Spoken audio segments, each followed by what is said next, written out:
Bonsoir, voici l'analyse technique du CAC 40 pour le 22 février. Alors, on va regarder un petit peu le calendrier économique de demain. Alors, il n'y a pas grand-chose avant 10 heures, donc il faudra attendre le climat des affaires en Allemagne pour commencer de voir les indices bouger. Voilà, nous ce qu'on cherche, c'est des variations relativement brutales de façon à pouvoir en tirer un maximum de bénéfices. Il faudra attendre 11 heures pour l'IPC de la zone euro. Et donc après on se tournera vers les US l'après-midi pour les ventes de logements existants pour le mois de janvier à 16 heures. Et très important pour ceux qui travaillent, la paire euro-dollar, 20 heures, ça sera la minute de la Fed. Donc ça, on aura le compte rendu de la FONC et donc ça risquerait de bouger. Alors on saute maintenant sur l'indice parisien. L'indice parisien que vous voyez ici, donc j'ai réactualisé le PTI journalier. La fourchette Andrews, j'ai grossi un petit peu le graphique de façon à avoir une meilleure visualisation. Hier, je vous ai parlé donc d'un support important où l'on pourrait rebondir et qu'on pourrait venir tester en séance. Alors, si vous étiez sur le chat de Le Contact Boursier, je vous avais dit, ça y est, ici, on peut prendre un départ. Et donc, le départ, c'est fait. Hein, et puis, vous auriez même pu faire 2 scalps puisque j'avais proposé de solder position donc sur un mouvement brutal en début de séance pour se repositionner sur une consolidation à 4868 exactement et tirer jusqu'à la moyenne mobile 7 qui elle se trouve à 4889, donc chose que nous avons eu au fixing. Notez que nous finissons juste en dessous de cette moyenne mobile 7 et ça c'est fait pour créer de l'hésitation. Voilà, ça il faut le savoir. Hein.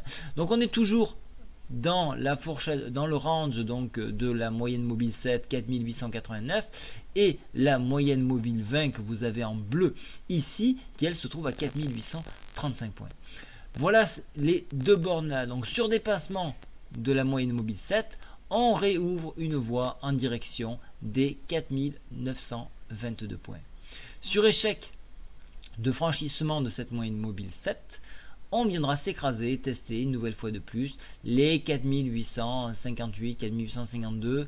Notez, hier, je vous ai parlé d'un support important ici sur l'hebdomadaire 4860. Donc ça, c'est des points qu'il ne faut pas louper.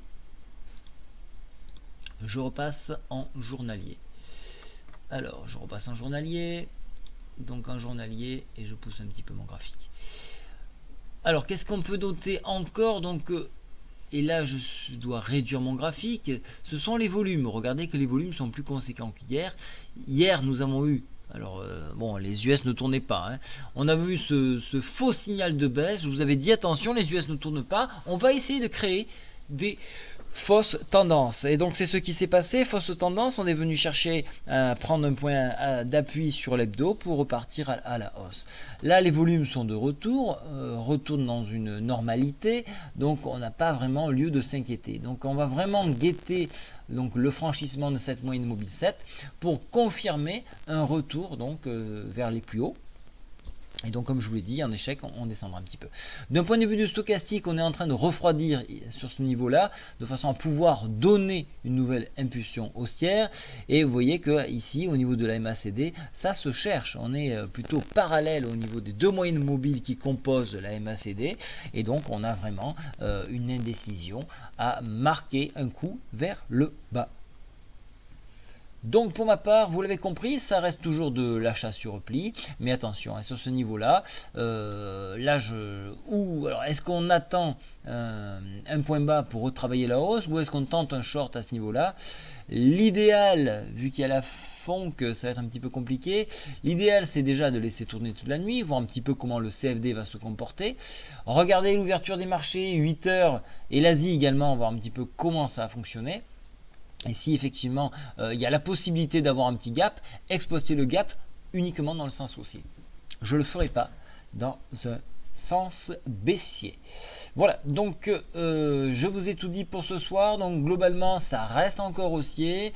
Toujours pareil, objectif Brexit. Et après, on devrait commencer de calmer le jeu sur cette hausse.